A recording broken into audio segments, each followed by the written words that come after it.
Hi everyone, Barbara Rankin here with ColourArte. I have this cute little wooden heart box I got from my local craft store, and I thought it would be fun to see if we can make it more elegant and perhaps look more like it should hold precious gems or special trinkets, whatever suits you. So let's get started.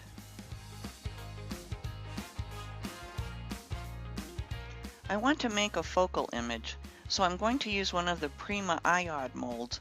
This one is called Trifles.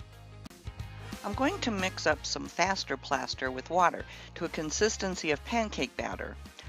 I'm not sure if this is made anymore.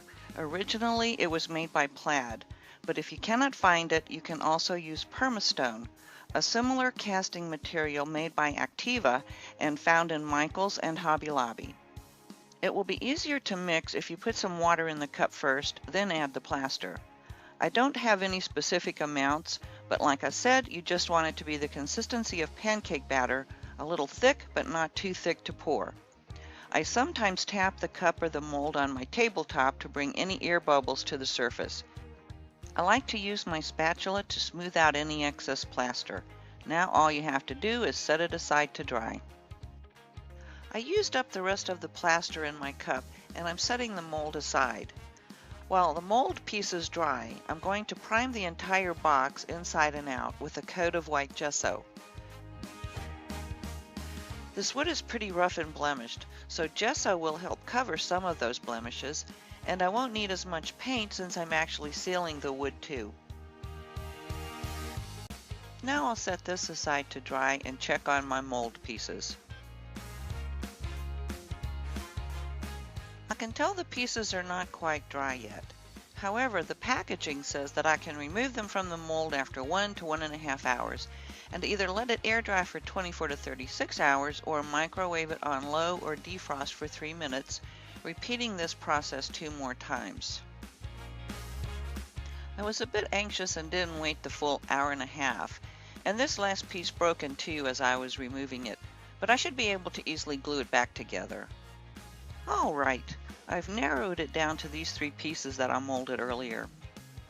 This one seems too small, and this one is quite nice. But, of course, I like the one I broke the best.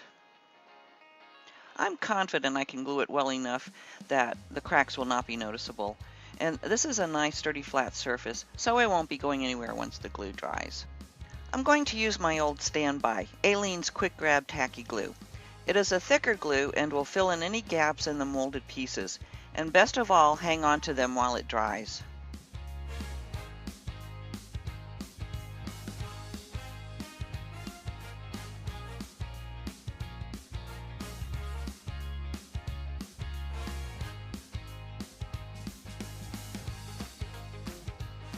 I've got some beautiful German Dresden scrap borders here that I will add to the sides and top edge of my box. This will give such a beautiful added dimension and texture to this plain old box. I'm going to glue it to the box off camera, and when I come back I will show you how it looks. So here it is with all the Dresden borders glued down the way I want them. Now I'm going to paint the Dresden borders with white gesso. This will not only cover the border pieces, but also prime them for the additional paint layers. I also needed to prime the plaster molded piece with white gesso as well.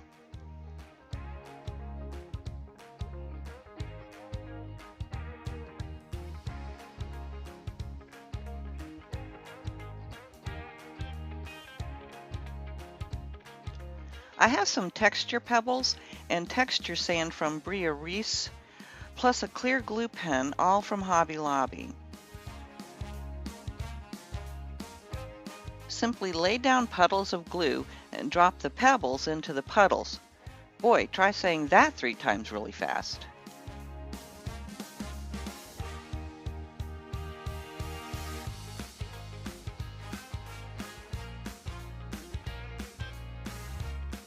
I like to use really cheap, stiff bristled brushes to push the pebbles into the glue and manipulate the puddles a bit.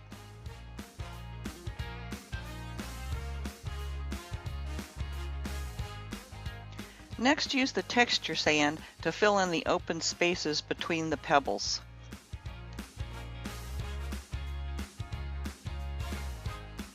Here I've decided to add a third puddle of glue, pebbles, and sand just to balance out the composition.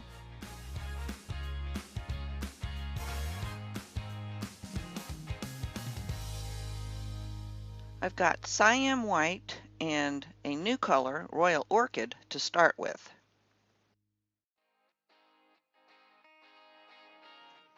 I'm picking up some of each color and blending it directly on the box. I'm not sure how dark I want the color to be, so I'm basically playing around with that color blend right on the box. Now I'm picking up the Royal Orchid straight to see how much I like it if I want to keep it that dark.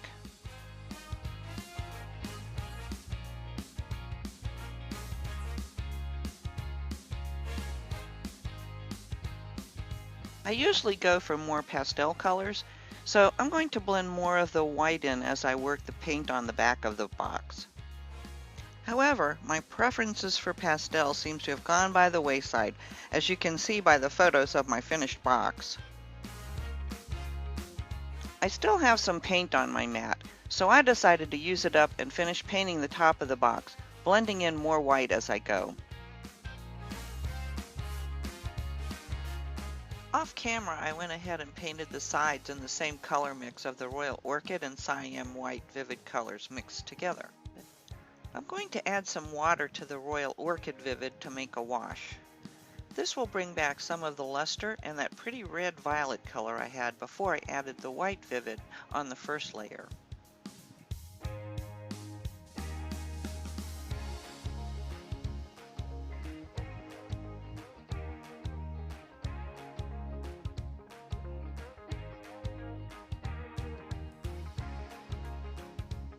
You can see how much redder violet the color is compared to the color on the sides. Use your heat tool to speed up the drying time and continue adding the color wash to the rest of the box. Squeeze out a small puddle of Cyan White Vivid onto your mat and use a dry brush technique to highlight and enhance the texture. You will see me occasionally wiping off most of the paint from my brush onto the paper towel to achieve this.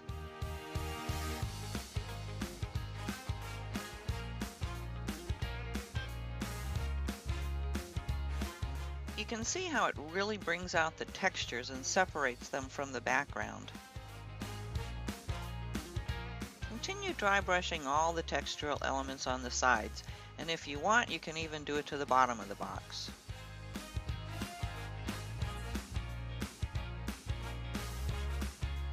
Put a puddle of ginger flower Vivid on your mat, and pick up the paint with a small brush to add another color layer to the box. I'm not going to paint the focal area on the box, but just add this color everywhere else. Occasionally, you will see me dip my brush in the water. I'm picking up a tiny amount of water just to ease the paint application and reduce drag. A little bit of water will help with that.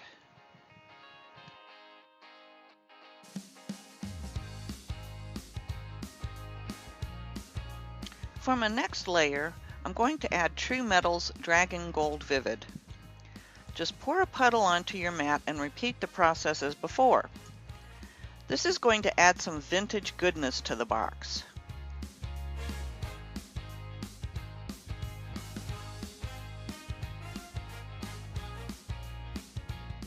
Of course, you'll want to do this all the way around the box and then allow it to dry. Next, I'm going to use Patina Gilder's paste to hit all the high spots on the Dresden foil and the central focal image on the box top. Applying this with your fingers will give the best result. A light touch is really important.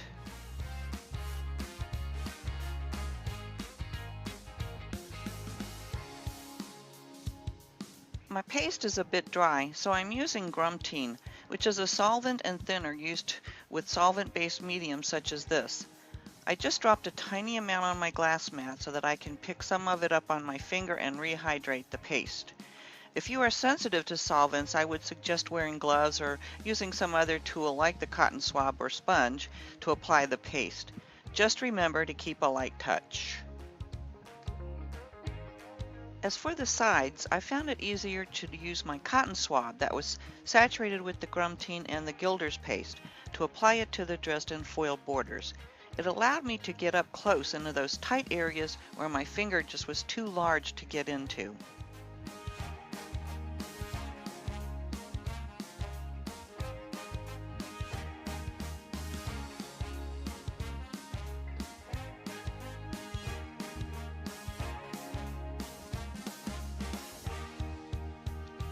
I added a bit of the patina to the bottom of the box as well to keep it all cohesive.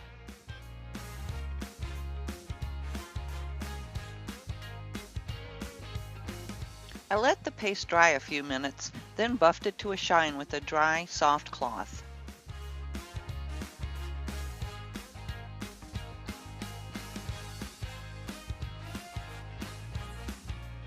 I decided to add one more coat of the True Metals Dragon Gold to add some depth and luster to the color layers. I'm sorry, but the puddle is off camera, but that is what I am picking up on my brush.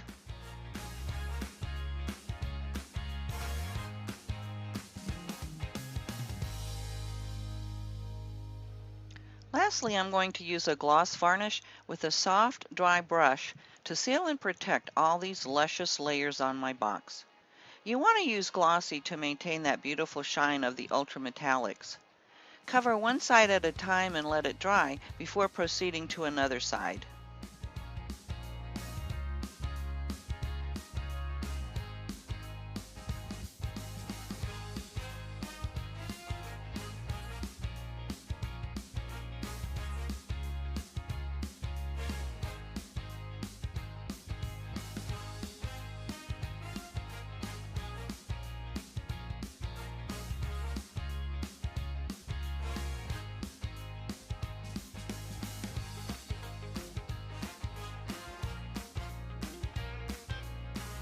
If you enjoyed today's project video, please give me a thumbs up, and I hope you will consider subscribing to my channel so you won't miss any future tutorials. As always, thanks for watching, and always take time to play.